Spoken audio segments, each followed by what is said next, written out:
Okay. What is that company? Dakota Access Pipeline, are they here?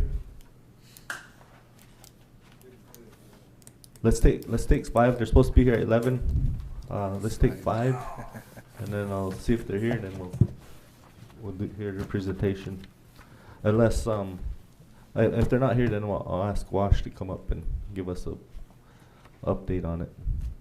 Okay, we'll come back in 5. Got a quorum? Okay, we got a quorum. Hi, Tammy. I want to. We'll just go around and give an introduction. Let the tribal council introduce themselves, and you can introduce yourself. Thank you for coming today. I know that in the past, whenever there's projects like this, companies never came to the tribe and informed them of proposed activities. So I think we welcome you here today. With that, I'll just go around. My name is Dave Archambault. I'm the tribal chairman, and we'll start from my right, and we'll go around this way to introduce the tribal council members who are here today. My name is John Randall White. I'm a councilman at large, and I come from the community of Porcupine, North Dakota. I'm Minnie Techiawi, woman who loves the water. My name is Phyllis Young. I'm a tribal council member at large. My home community is here in Long Soldier, and I represent the entire reservation. Welcome. Cody Two Bears, district representative from the Cannonball District. My name is Joe Dunn. I'm the council rep for Long Soldier District. Good morning. My name is Adele White. I'm the tribal secretary from Porcupine, but I'm originally from Kennel, South Dakota, so I represent 2 states. Just kidding. No, we shared one. Ben Harrison, tribal council rep from Porcupine. Welcome. Ron Bronner, councilman at large, Bullhead, South Dakota. Dwayne Claymore, represent the Wapala district, South Dakota. Hello, my name is Ada Stidley, councilwoman at large. Joe White Mountain, councilman for the Bear Soldier District in McLaughlin, South Dakota. Thank you. Thank you very much. There's a button on your mic. You just push it, and there's a green light that should come on. There we go. Does that work? Good morning. Thank you so much for allowing us to be here today. I am Tammy Ibach with Dakota Access Pipeline, and with me today I have Chuck Fry and Joe Malucci. You all were so kind as to state where you're from, so I'm going to tell you where I'm from. I grew up across the river in Linton, so not too far from here. You can almost see it across the river. So thank you again for allowing us to be here. We did provide lunch.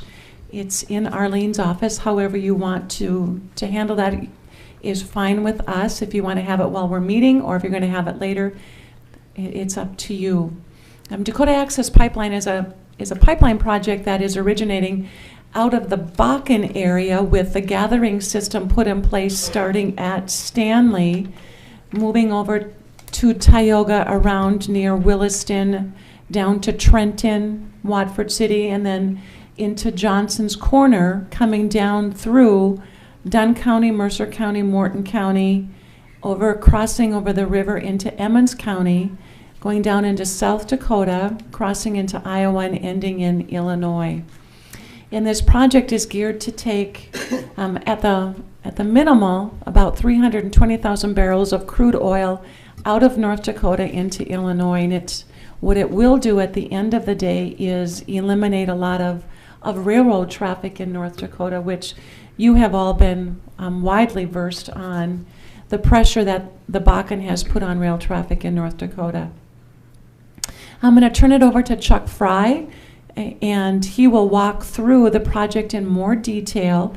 But as you're aware, the project is going to cross over north of Cannonball within about 1,500 feet of tribal reservation land.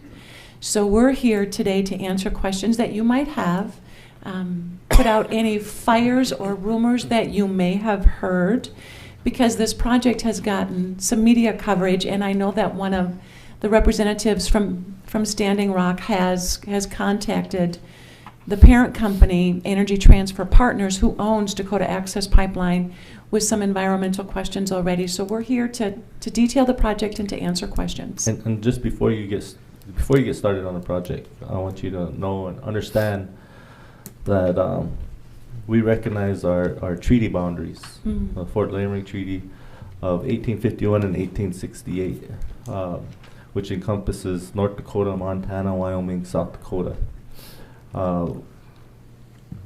Because of that, we oppose of a pipeline. We have a standing resolution that was passed in 2012 that opposes any pipeline within that treaty boundary. So just so you know, coming in, this is something that the tribe is not supporting. This is something that the tribe does not wish, even though it's outside of our federal 1889 federal boundaries. We still recognize the treaty boundaries. So you could give the presentation, and then what I'll do is I'll ask our Tribal Historic Preservation Office to help remind your company of the federal laws that exist with Section 106. And then I'll ask council to provide any input or insight. But if you want to go ahead and continue with the presentation of the project, and then we'll ask Tribal Historic Preservation to remind us of the federal laws that exist, and then I'll open up to Tribal Council to ask you any questions or any comments. Thank you, Chairman. Thank you. As Tammy said, I'm Chuck Fry and work for Energy Transfer, and I want to thank y'all for giving us the opportunity to come and explain our project and answer any questions you might have. The first item in the presentation is a legal disclaimer that just says Pull the mic closer. Oh, sorry. The first item is a legal disclaimer just saying these are forward-looking events and some things could change. I'll give you a little bit of an overview of the Energy Transfer family. There are 4 companies in the Energy Transfer family.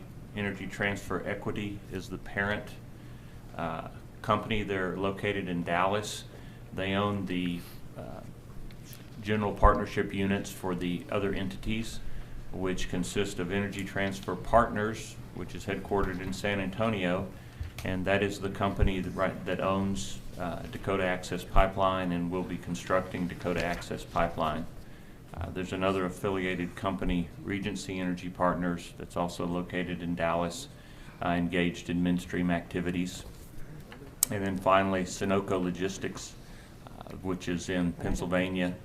And between all these companies, we have about 71,000 miles of pipeline, have a long history of operating pipelines, and believe we do so safely. Some other information, again, we have about 47 million barrels of storage. We operate 2 fractionators. We have a large crude oil terminal on the Gulf Coast where crude oil is imported and distributed to refineries in the U.S. On page 5, there's an asset map. You can see the majority of our assets are in Texas, which is where the company started. We don't have a presence in the Dakotas yet. Building this pipeline will give us our first activity in the Dakotas in Iowa. We're going to connect the line down into Illinois. It's going to connect to an existing pipeline that's currently in natural gas service that's going to be converted to crude oil service. And that would be one of those yellow lines kind of in the middle of Illinois that runs south and southwest down to the Gulf Coast.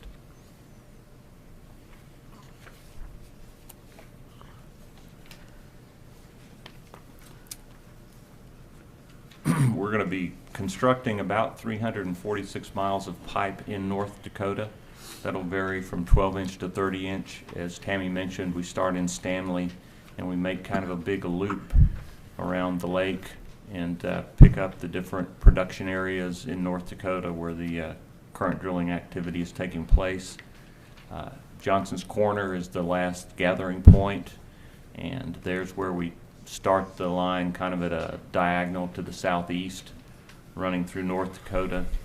Again, about 346 miles in North Dakota, 267 miles in South Dakota.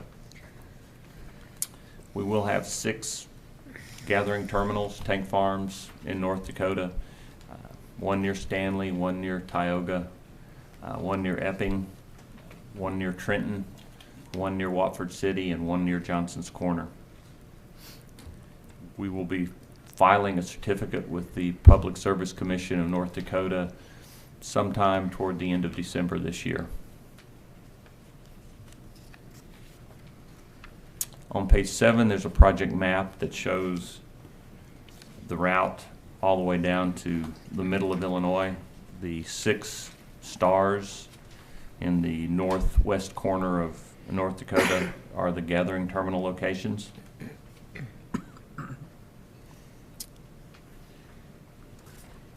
On page 8, there's a larger scale map of North Dakota. Again, shows the locations of the gathering facilities and gives a little better approximate location of them. You can see the counties that we'll traverse.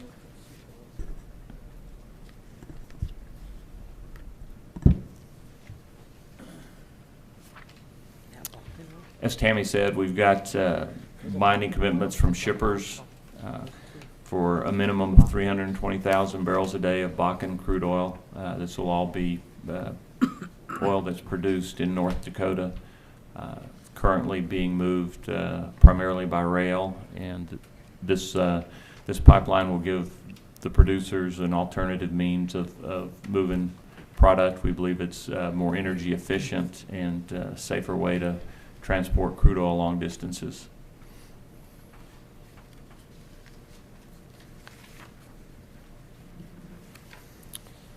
Page 10 gives the mileage in each county. Again, about 346 miles in North Dakota, starting in Montreal County through Williams, McKenzie, Dunn, Mercer, Morton, and Emmons County. We're having public meetings in North Dakota this week, as well as meeting with your tribe and the 3 affiliated tribes in order to explain our project and answer any questions that y'all have about the project.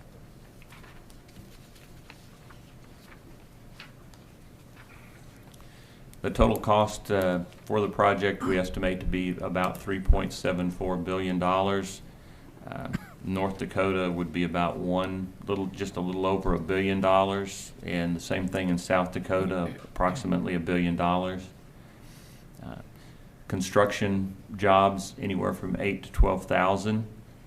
North Dakota 2,000 to 4,000. South Dakota 2,000 to 4,000 construction jobs. Overall, there'll be about 40 full-time jobs created. We expect 10 to 15 of them to be in North Dakota and 10 to 15 of them to be in South Dakota. We have not finalized where we're going to set up operating offices yet. The ad valorem tax for North Dakota is estimated to be almost $13.5 million a year after the pipeline is placed in service. In South Dakota, it'll be about $12.3 million a year, again, after the pipeline is placed in service. That would be the end of 2016 or early 2017.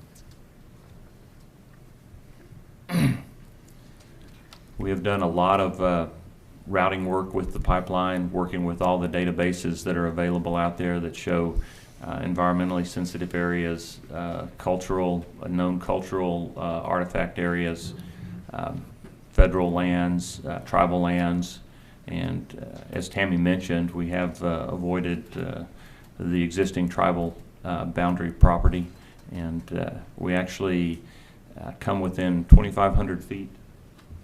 2,500 feet is the closest we come to your current tribal boundary. We are in the process of acquiring survey permissions and performing survey work, and also cultural work and environmental work, threatened and endangered species surveys. And so people are out on the ground as we get the surveys done and walking the route and looking for sensitive areas.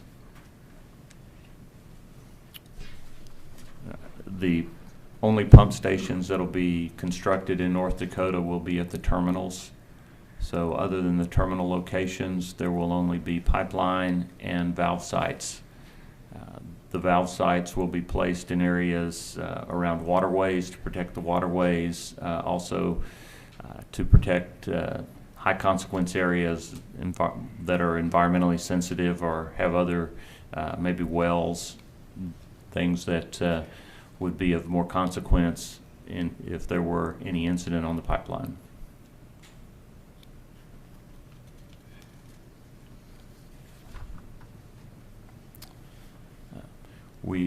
As I said, we're having meetings right now. We expect to file our application before the end of this year. We expect to be ready to start construction early in 2016. And we expect to be finished with construction at the end of 2016. In summary, this pipeline is moving Bakken crude oil only, completely North Dakota domestically produced crude oil, taking it to refineries in the Midwest and on the Gulf Coast. It provides short-term economic benefits from construction activity, construction jobs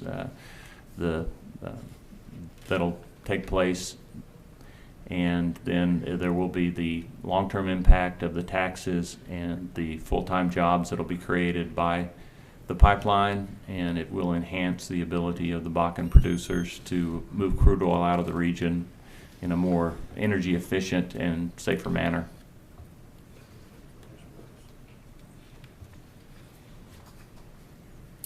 And that's in brief our project, and so Okay. Any questions? What I want to do is I want to ask Wash Daly if you could come up to sit at Jay's mic. And I don't know if Terry wants to ask any questions also, but maybe I want Wash Daly to come up and just remind us of the federal law that exists. And then I'll ask council if they have any comments or questions for you. Go ahead, Wash. Good morning. Thank you guys for coming. I said I wasn't going to say and that was my first word. My name is Wash Dewi Young, and I'm the Tribal Historic Preservation Officer for the Standing Rock Sioux Tribe. I deal with the National Historic Preservation Act, and we also work with the National Environmental Policy Act. And I typed up some comments that I think are important for you guys, for us to convey to you our position and why we have the position that we do. Our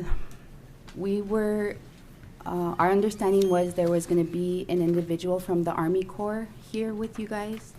Is there anybody? No, there's not anyone with the Army Corps of Engineers. We have been having meetings with them, but they're not coming to our informational meetings. Okay. It's our understanding that the Army Corps of Engineers will be the lead federal agency on this project. Is that correct? I don't know if they're the lead federal agency. I know we're working with them on permitting. On permitting? Yes. Permitting for? Permitting for waterway crossings and other Corps property. Okay. There are critical issues within the NHPA and the NEPA processes that the Army Corps repeatedly overlooks on projects where the Standing Rock Sioux Tribe has consulted on. One such concern would be the segmenting of the routes under the National Environmental Policy Act in order to streamline the permitting process. On June 6th of this year, the U.S. Court of Appeals for the District of Columbia Circuit ruled in the Delaware River Keeper versus the Federal Energy Regulatory Commission case that a continuous pipeline project cannot be segmented into multiple parts to avoid a comprehensive NEPA review. The U.S. Army Corps of Engineers did the same thing to streamline permitting for both the southern leg of TransCanada's Keystone XL and Enbridge's Flanagan South pipelines. Delaware Riverkeeper versus FERC dealt with breaking up a new 40-mile-long pipeline upgrade into 4 segments.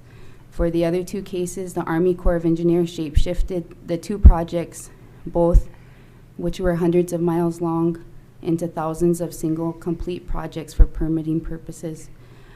The Corps, when it comes to working with tribes, especially the Standing Rock Sioux tribe, their modus operandi is to streamline the process using the nationwide permit 12 to complete smaller segments for environmental analysis, or the 404 permit, which says their agency is only responsible to consult on their jurisdictional boundaries where the project crosses a waterway of the United States of America. This is unacceptable, and as the U.S. Court of Appeals for the District of Columbia Circuit ruled this year to that effect, this exact scenario unfolded within the last 3 years on the Bakken pipeline and the Baker Lateral pipeline, where the concerns of the Standing Rock Sioux tribe went unanswered while construction commenced on both pipelines. And in the case of the Baker Lateral, the pipeline became fully operational while the Standing Rock Sioux Tribal THPO office, we were waiting on a meeting that the Corps had promised to set up.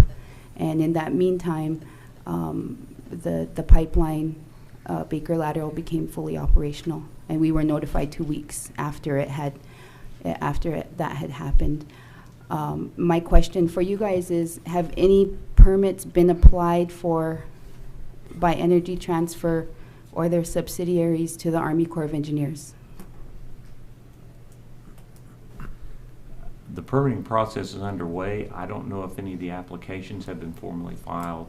The information is being gathered with which to file the permits. Okay, thank you. For this particular project, it is our understanding that the Corps will be the lead agency, yet when we contacted the regulatory office for the Army Corps in Omaha, they have been saying that there was no permit issued. However, in talking to another Corps office in South Dakota, they made it clear to us that the Army Corps is trying to figure out what permit they will utilize for this project, either the nationwide permit 12 or the 404 permit. And we believe that this may be an intentional strategy behind the door part on their part because of the recent Delaware case, the Riverkeeper case. We've been actually having a hard time setting up a meeting with the Corps for this particular project, so we do appreciate that you guys came here to answer some of our questions and let you guys know the concerns that we do have. We believe that the Army Corps knows full well the process that they're using and relying on is outdated, and it's based on regulations that were passed in 1983.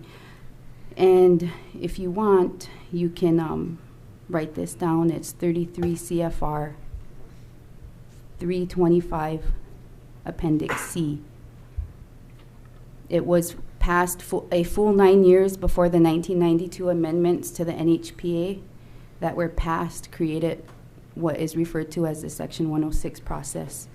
This law was a game changer for tribes in tribal historic preservation nationwide because it allowed for Section 106 of the NHPA allowed for tribes to consult on undertakings and to participate in the identification of historic properties that are significant to them. And basically there's 4 steps to that under the Section 106 process. There's the identification of historic properties, and then there is the right for the tribe to help nominate these to the National Register of Historic Places and then resolve any adverse effects to those.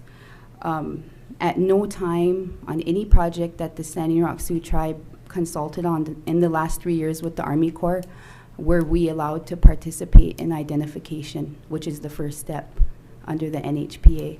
So that's very problematic if the Corps is going to be the lead federal agency for this project.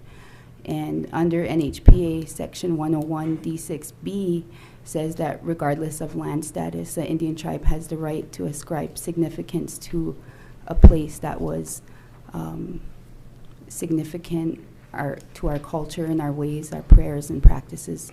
So regardless of land status, I know that there is an existing natural gas pipeline near the Cannonball, north of Cannonball, that crosses, and you guys may be utilizing that right away, but that also is an area that is important to us.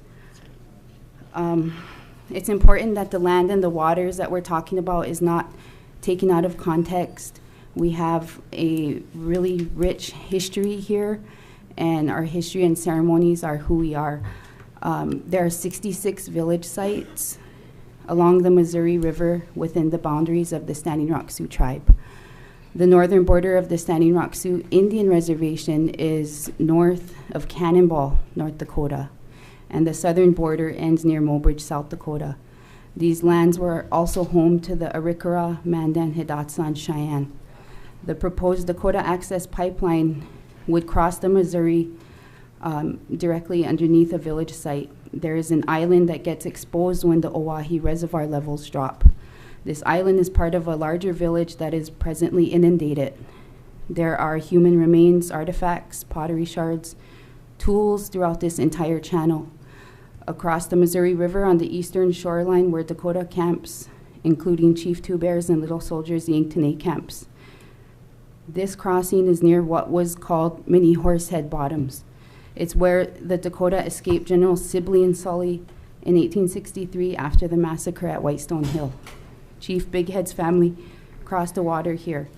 When night fell, the babies were crying, and the young girls carried them across the river. They plugged their nose so they wouldn't be heard crying. They swam across the Missouri River with those babies. This is a story that many of us do not know, but it's an important part of our story that needs to be put out there. And I actually struggled with this last night, is do we want to tell something that's so important and sacred to us to a pipeline company? But it's important for you guys to know the history and our connection to this area.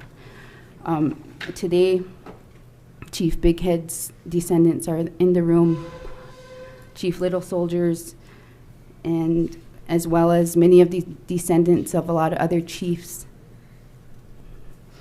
And for us to, officially endorse or accept a proposal that would negatively impact our cultural sites, our prayer sites, our duties and responsibilities as stewards of the land, it would be unacceptable and goes against the very intent of our office in fighting and protecting and preserving what we have here, what we have left for our people and our children. And I thank you guys for coming, but the risks are too great for our children. And thank you. Terry, do you have anything you want to add? Can you push the button? There we go. Yeah, I've got a couple of questions. On page 5 of your energy transfer asset overview, I noticed Southern Union Pipeline isn't listed as one of the assets for energy transfer, even though that was bought about a month before Sunoco was bought by Energy Transfer. Yes, Southern Union is not listed as an entity. The pipelines that Southern Union owned are, and that would be Trunkline Gas, Trunkline LNG, SUGS, Sea Robin Pipeline, Panhandle Eastern Pipeline. Those were what made up Southern Union. Thank you. Additionally, not listed as assets on here are the 5,000 gas stations that Sunoco owns. That is correct. That's set up in a different holding company now. I'm not sure why it's I think it's Strausser. I'm sorry, I'm not real familiar with the retail gas station operations, but it is in the family. It's not part of it. It's being moved out of Energy Transfer Partners into a different company. Okay, thank you. Some other questions. Are there any additional pipelines in association with this Dakota Access owned by or proposed by Energy Transfer? And be aware, I do my research, so. There is, Dakota Access Pipeline itself runs to Patoka in Illinois, and at that point it connects to what we're calling Energy Transfer Crude Oil Pipeline. and that runs down to Nederland, Texas, which is right by Beaumont. And so those two pipelines are going to connect to each other in Illinois. There are no other pipelines planned in North Dakota right now by us. Again, we have the terminaling locations, and the producers right now are responsible for bringing pipe or connections or crude oil to the terminals that we put in place. I kind of wish that one of the Army Corps representatives, as we had heard, was supposed to be coming down, was here, because I'd be questioning him right now on whether or not those should be an interconnected action under NEPA. And that's something you guys might want to get addressed, because you are intending to ship this down to the Gulf Coast as well. Your end point isn't Pacoda. You do intend to also produce this to go down to the Gulf Coast. It will connect and deliver into that line. Some of the product will be delivered in Patoka to, there's an interconnecting pipeline hub at Patoka, and so some of the shippers will deliver their product at Patoka for delivery into other third-party pipelines. Thank you. I'd like to address the question about the Army Corps of Engineers. In setting up this meeting for today, it was never communicated in my first original email to Chairman Archambault and to Arlene that there would be a representative from the Army Corps of Engineers. So where that commentary has come from is outside of the original meeting request. So I just want that to be noted. Thank you. Our information at the THPO that we have from individuals within the Army Corps was that there would be a representative down here. So that was what we were told. That's why we had anticipated someone being here. So. Is there anyone sitting behind us that wants to be identified as with the Army Corps of Engineers? I don't see anyone sitting here that would be Army Corps. So. Doug is the closest thing. No. Going on to page 6 of your presentation, the project is being initially designed for a capacity of 320,000 barrels per day. What is your anticipated BPD? Is it the 540 that you're looking at? Yes, the 570, the line is expandable to that with some addition of horsepower and the utilization of drag reducing agent.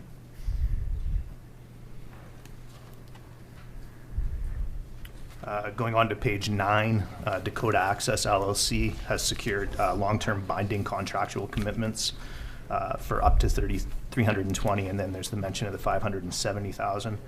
When was this accomplished in terms of your open binding season? I realized it was in March that your open binding season, and then you expanded it again in September. In fact, started it within this week, I think. That's correct. We had our initial open season in the first quarter of this year, and that's where we got the initial commitments.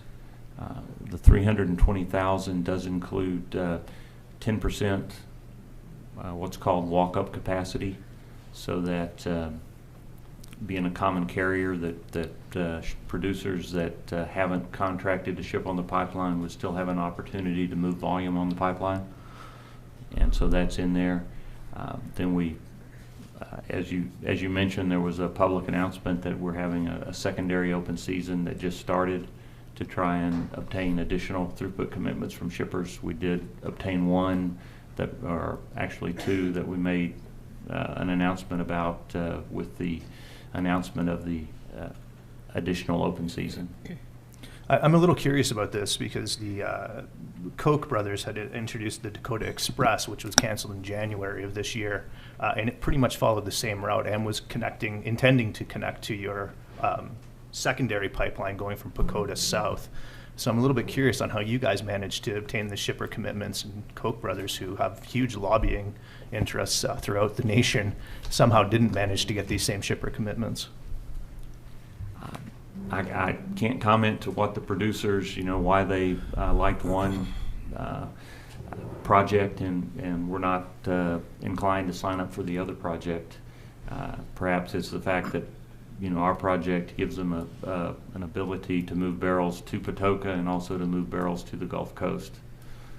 Well, the stuff that I've read specifically stated that they were actually going to use your line from Patoka south.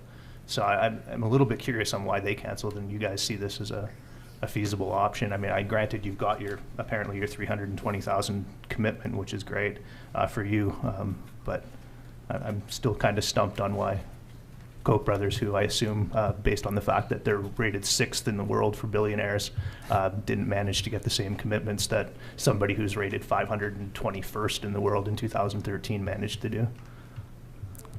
Again, you would have to address that question to the producers who signed up with us. All right. Will that be available eventually publicly, or will that be kept private? We'll write this down. I'll have to get back with you on that question. I don't know if that is public information or not. The terms of the contracts are not. I don't know if the ship producers are. Yeah. I noticed that it did say that there would be confidentiality agreements in terms of the open season, but as you just mentioned, it might be public knowledge on who those companies were, but not the terms. So, continuing on. Page 11, you listed 40 permanent jobs, North Dakota 12 to 15 jobs. North Dakota's percentage of, I guess these jobs would be more associated with the pump stations, considering that there's 5 here as opposed to 1 at Patoka. I'm a little curious on this number, though. Are these new jobs created or just permanent jobs associated with the pipeline? The FTEs would be new jobs being created because we don't have any current staffing in these areas.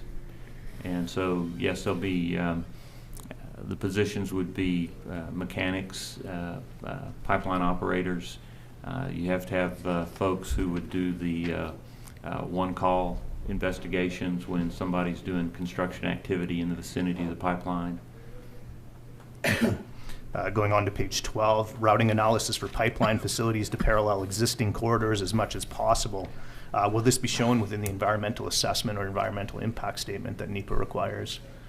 The reason I'm asking this is that currently the natural gas pipeline sits on Cannonball Ranch, which is historically significant to the Standing Rock Sioux tribe and North Dakota in general.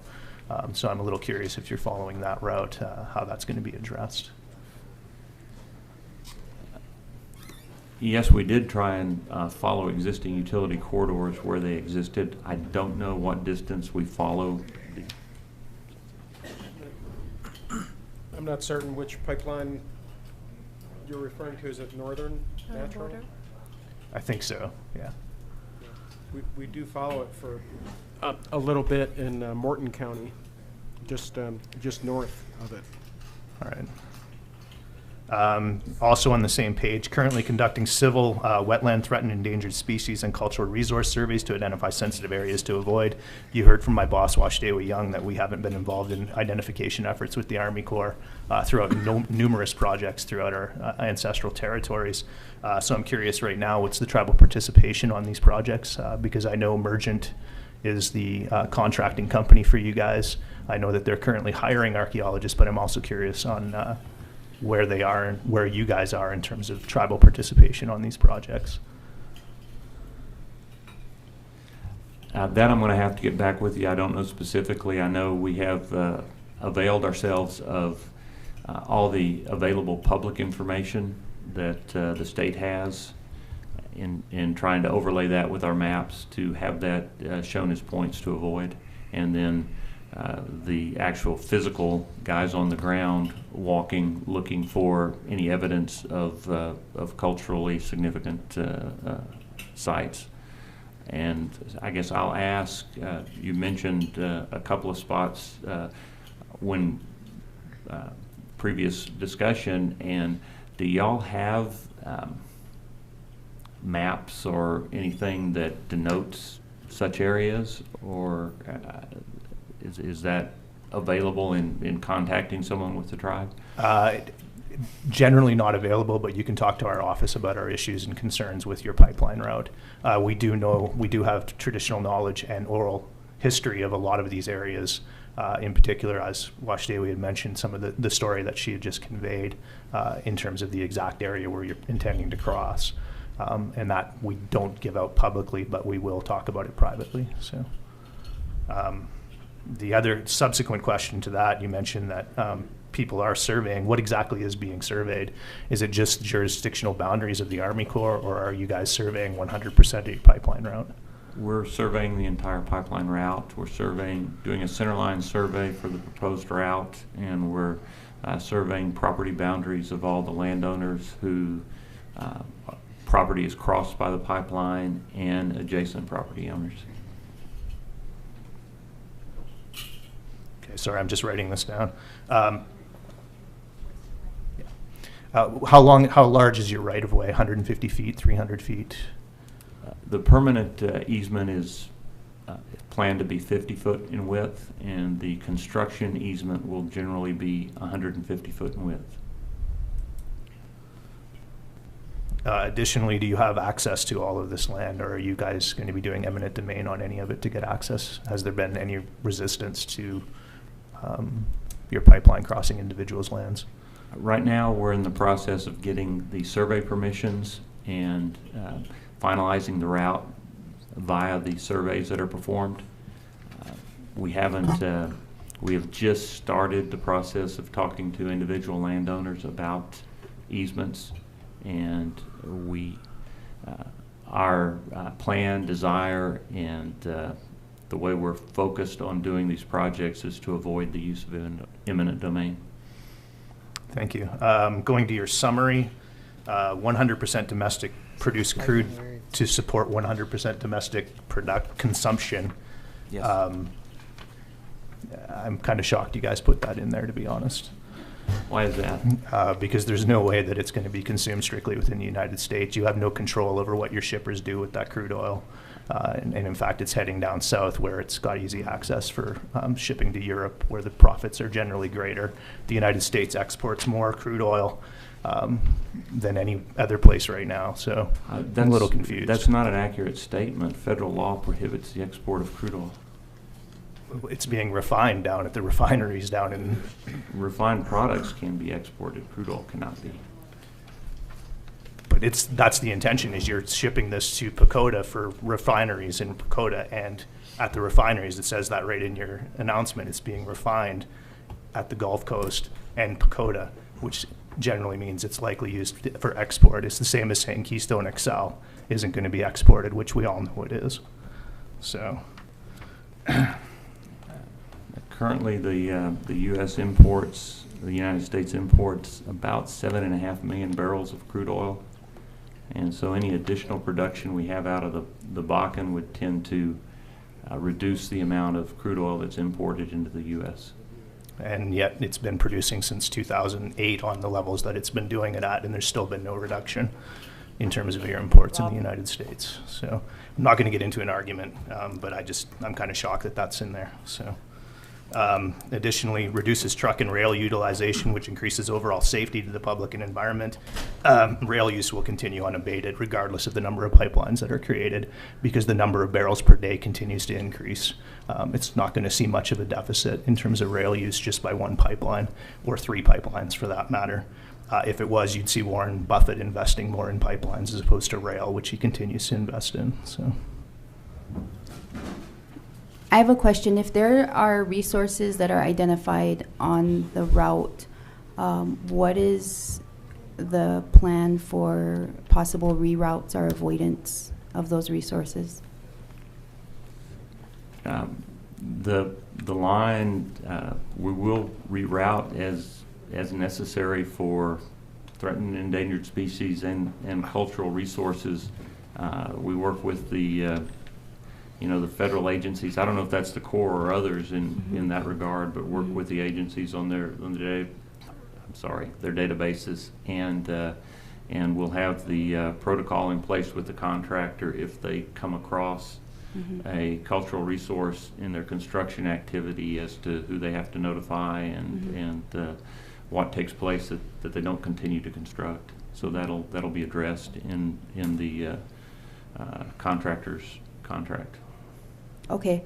The tribe is the only one in possession of the maps for Sioux County. And in our site files in our map room upstairs, we have records that stay here that are our site files. And so if there is an existing, let's say the village site that I referred to, it's existing and goes into Morton County, how will that be addressed as a potential impact, adverse impact to that resource? Is it possible for someone to work with the tribe to be able to look at those maps with you?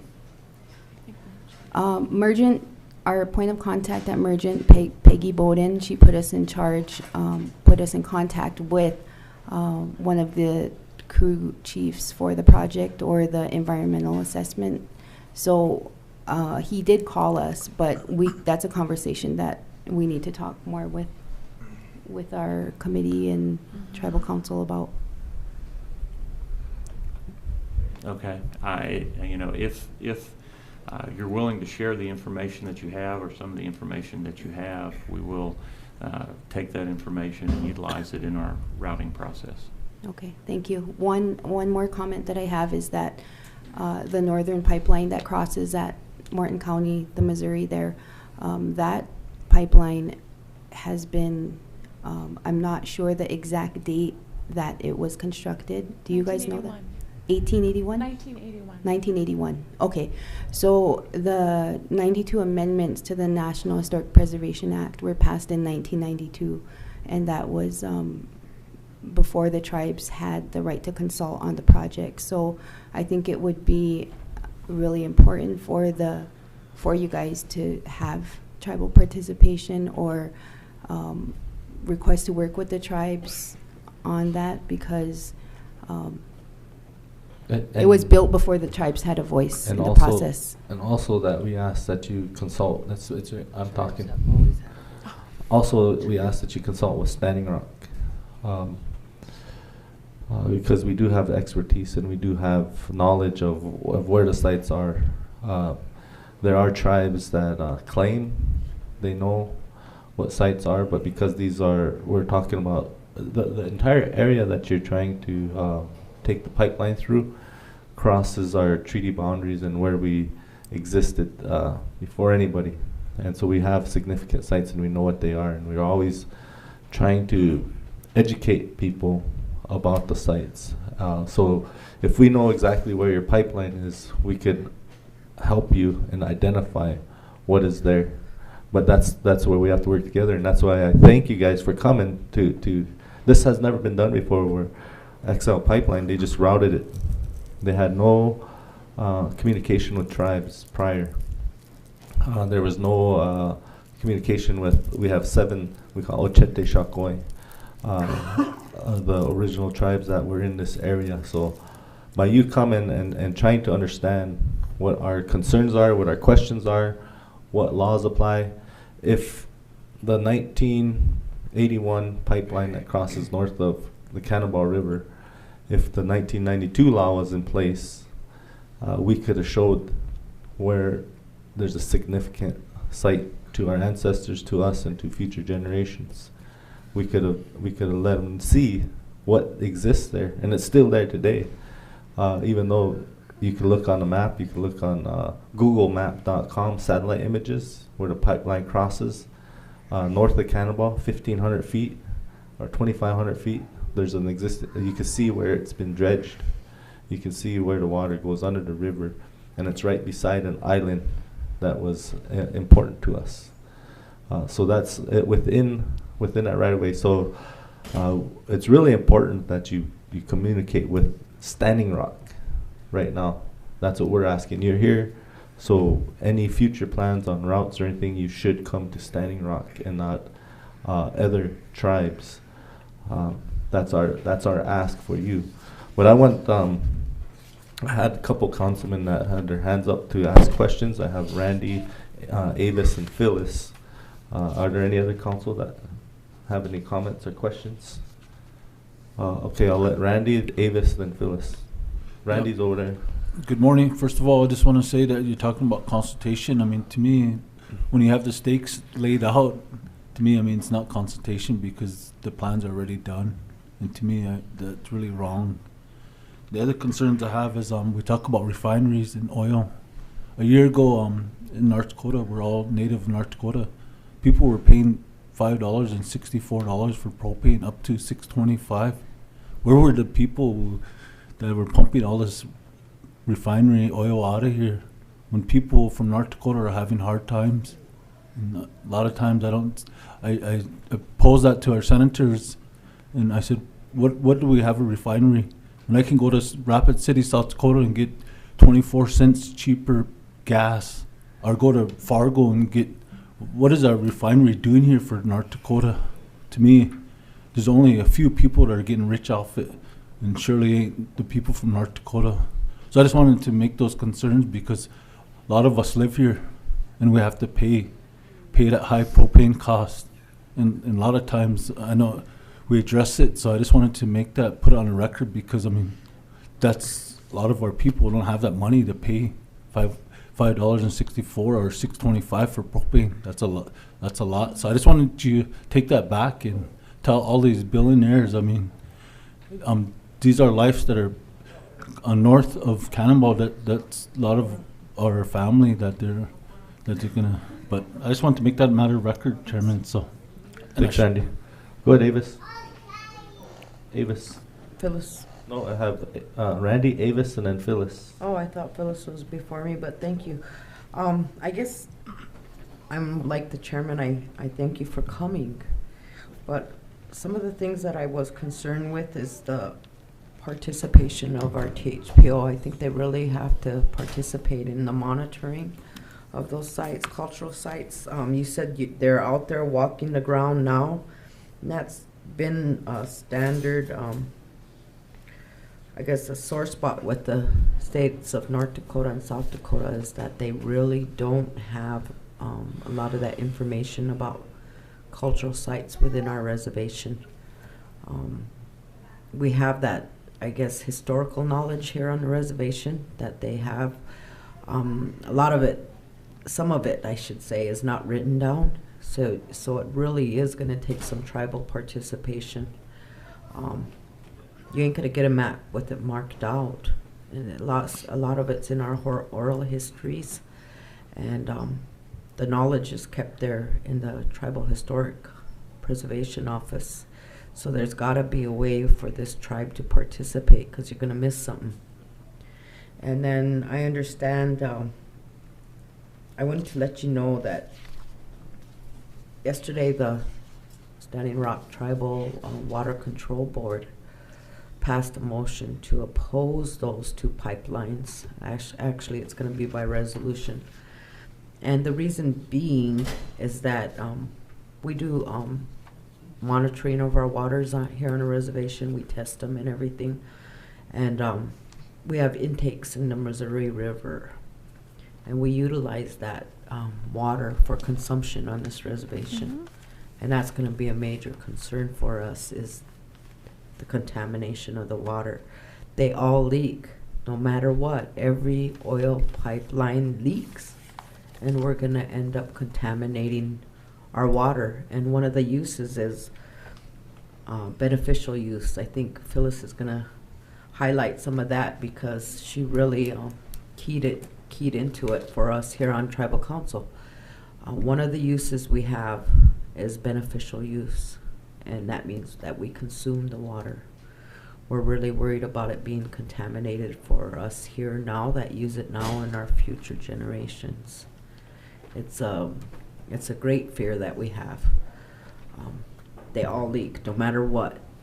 It's going to happen, and it's going to ruin that water that we consume and that future generations are going to consume. So they passed the Water Control Board, and it'll come before this council, and we'll probably be coming forth with a resolution opposing it. And the tribal council already has a previous resolutions resolution with 2005. previous pipelines. I guess that's what I wanted to stress there, that we have superior winter induction rights on all the waterways in our Aboriginal territories, and we do use the water, so that would be our biggest fear, is that it's going to be contaminated. So that's all I wanted to mention, is what the action the Water Control Board took yesterday. Okay, thanks, Avis. Go ahead, Phyllis. Mr. Chairman, for the record, we have a quorum. 15 Statute 635 is ratified by the Congress of the United States. As a council member of this tribe, I am I am bound by my oath of office to uphold that statute. Article 11 says anything that comes through Indian country has to have an assessment and damages. In this case, it's subjective assessment. This tribe has adopted a social impact assessment, which is a methodology that is not recognized by the United States. It does no such measurement of the damages to communities at that level. The United States almost did it when Exxon Valdez happened to the Tlingit village in Alaska. They almost adopted a methodology. It didn't happen. So we adopted our own. It's called the SIA. It is a methodology that every person, company, and the United States is bound to recognize. And that's the impacts. You know, we have survived incredible odds. You must know that we are Sitting Bull's people. You must know who we are. And we sit on a previous military fort. And we have survived that. And we have rebuilt on what was taken from us. We survived Wounded Knee, a massacre. We are survivors. We are fighters. And we are protectors of our land. And if that social impact assessment can protect this homeland for 7 generations, then perhaps we could look at a proposal from any company. But we realize we are in a national sacrifice area. We have always been. The Black Hills are part of our territory. National sacrifice so America could take the largest gold mine and take all the gold from our people. We have about $5 billion in the treasury that we did not take for payment of that gold. We are a national sacrifice area. We were the #1 military zone. They nationalized our airspace to protect this country. And in my lifetime, a national sacrifice area to build the dams so that there could be hydropower and revenue in the national interest for this country. And taking my home, flooding it in the middle of a cold winter. I know what it is to be homeless. I know what it is to be hungry in this great land of plenty, where we are lived in the richest riverbed in the world. So it's nothing for you to come and say, we want to do this. We want to be friends with you. But Section 106, what the National Historic Preservation Office has addressed, is ancestral territory. It was very astute for you to go around the northern boundary of Standing Rock as we see it in modern times. This is treated territory. Those are ancestral lands. 50 yards, 100 miles north is treaty territory.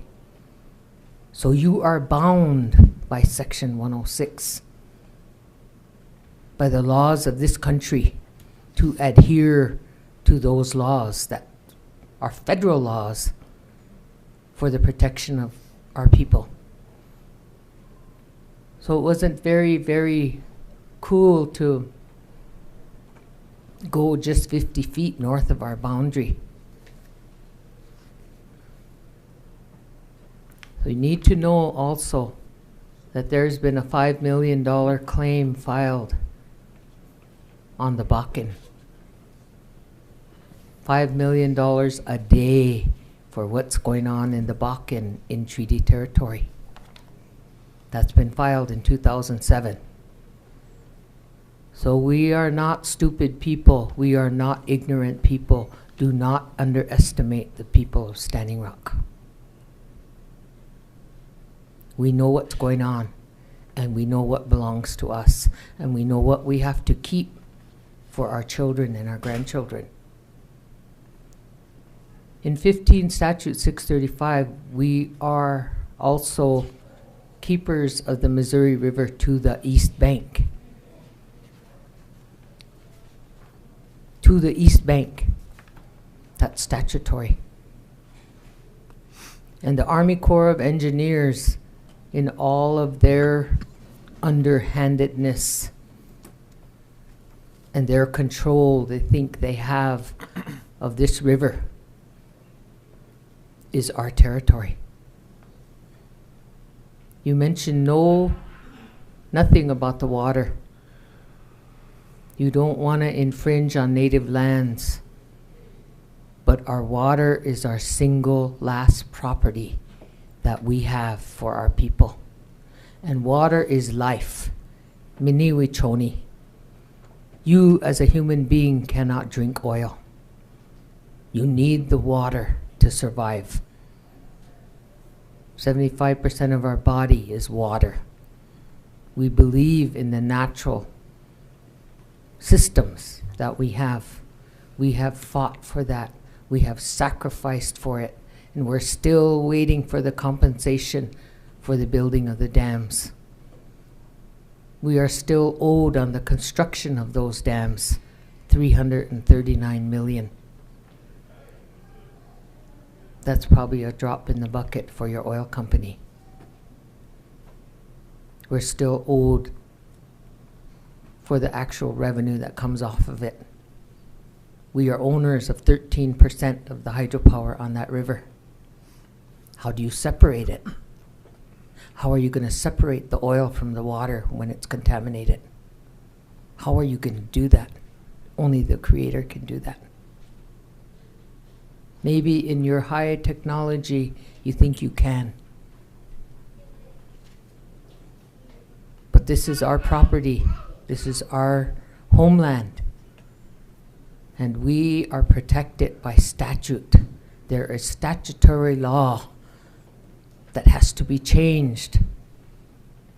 And let you know that we did go on record to sue Keystone XL pipeline to stop it.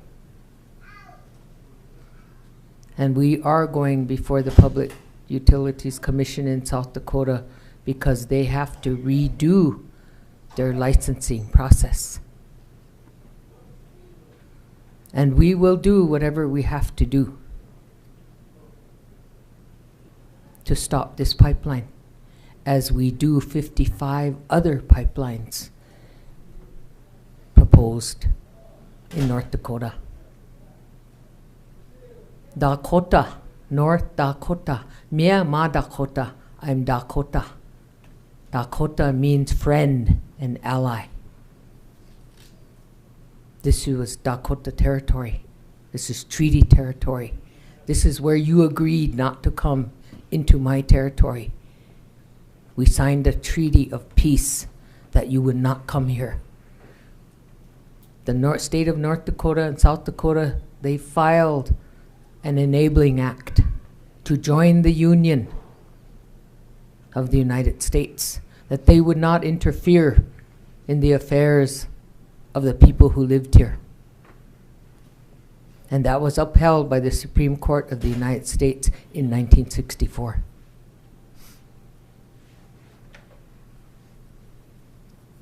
So we have put on our best. We will put our best warriors in the front. We are the vanguard. We are Hunkpapa Lakota. That means the horn of the buffalo. That's who we are. We are the protectors of our nation, of Ochete Shakoi. The 7 council fires know who we are. We will put forward our young people, our young lawyers, who understand the weasel words now of the English language, who know that one word can mean 7 things. We understand the forked tongue that our grandfathers talked about. We know about talking about both sides of your mouth, smiling with one side of your face. We know all the tricks of the Washichu world. Our young people have mastered it. I have mastered your language. I can speak eloquently in the English language my grandmother taught me. But I also know the genetic psyche. And I also have the collective memory of the damages that have occurred to my people. And I will never submit to any pipeline to go through my homeland. Mitakease. Go ahead, Ron. One comment that I want to say is 2,500 feet is too close. There's a refinery in Mandan, so why can't you bring your pipeline to there, work with those people, bring it down through Bismarck, cross the river, whatever, follow that interstate highway system? I mean, it's there, you know? That's my comment. Okay. Are there any other comments or questions? If not, then we're going to move on. We're going to take a break. And I just want to thank you for coming down and sharing the information with us. Like I said, it's never been said before. And with our position, we know that we can live without oil. We know that we can live without money, but we can't live without water. So we're always doing what we can to protect that and also to protect our culture sites. Well, we thank you for having us. If there's any time that you or other members of council would want to have any description of some of the monitoring safety programs that we have in place to ensure that we operate the pipeline safely and that there are not leaks from the pipeline, we'd be glad to share that information with you. Okay, thank you. Now we'll recess until 1 o'clock. Thank you. Okay.